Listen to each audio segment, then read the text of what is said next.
Sydney McLaughlin Levrone just announced her return to the track.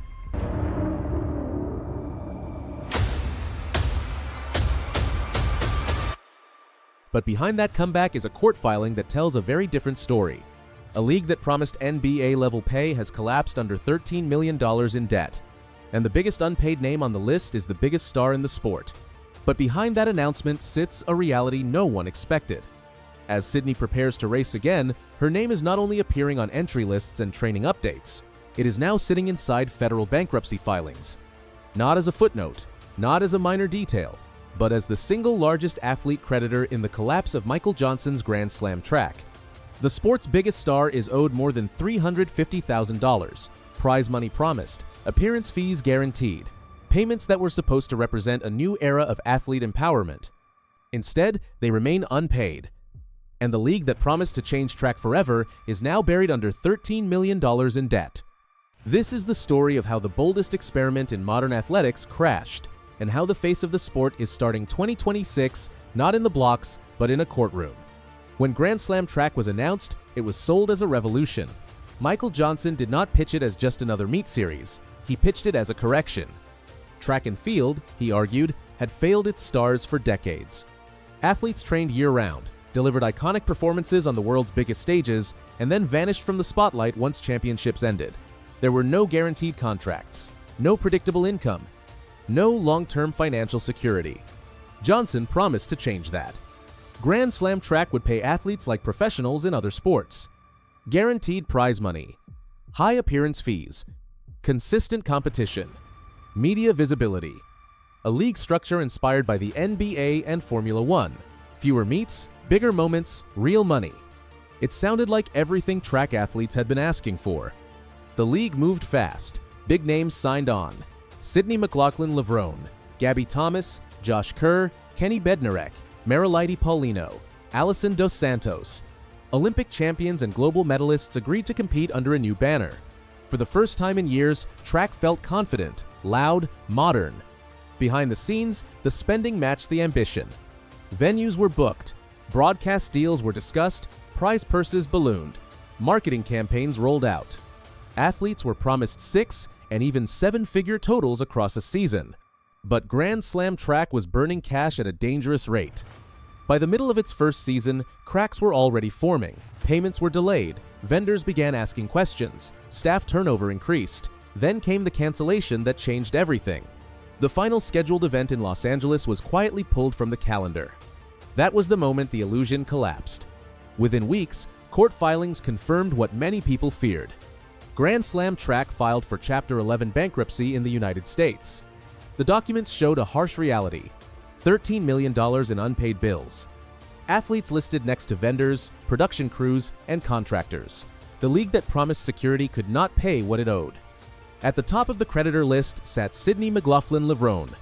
More than $350,000 owed, prize money from wins, appearance fees tied to promotional commitments, guaranteed payments that never arrived.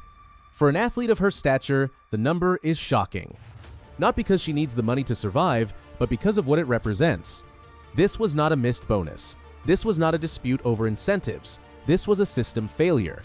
Sydney has always been careful about her public image. She avoids controversy. She speaks with purpose. She rarely criticizes institutions directly. But bankruptcy filings do not care about image. They list facts.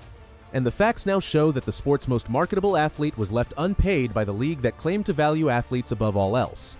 She is not alone. Other stars are owed 6-figure sums. Some athletes are waiting on money that represented their primary income for the season. For them, the collapse is not symbolic. It is personal. As the legal process unfolds, one reality has become clear. Athletes are unsecured creditors. That means they are not first in line. They wait behind banks, investors, and administrative costs. Some may eventually receive partial payments, others may receive nothing. And that is where the promise of Grand Slam track truly collapses. The league was built on the idea that athletes deserved security. Yet when the system failed, athletes were exposed more than anyone else. World athletics has not helped the situation. In December, the governing body issued a blunt warning. Even if Grand Slam track manages to reorganize and pay its debts, there is no guarantee it will be allowed back on the global calendar. Approval is not automatic. trust has been damaged. The collapse has raised serious concerns about governance, sustainability, and athlete protection. That warning matters. Without calendar approval, the league cannot operate at the highest level. Sponsors hesitate, broadcasters pull back, athletes lose incentive to commit. The vision of a permanent alternative to the Diamond League is now hanging by a thread. For Sydney McLaughlin Levrone, the timing could not be more surreal. As she prepares for another competitive season, she is simultaneously navigating legal uncertainty tied to a league that no longer exists in any meaningful form. Her return to racing should be about performance, about times, about records, about championships. Instead, it is happening against the backdrop of a financial disaster that has exposed how fragile professional track still is.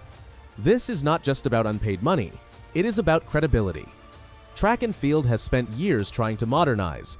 New formats, new leagues, new media strategies. Grand Slam track was supposed to be the breakthrough. The proof that athletes could be paid fairly without sacrificing integrity. Instead, it became a cautionary tale. The lesson is not that innovation is bad, it is that ambition without structure is dangerous. Track is not basketball. It does not have centralized revenue. It does not have decades-long media contracts.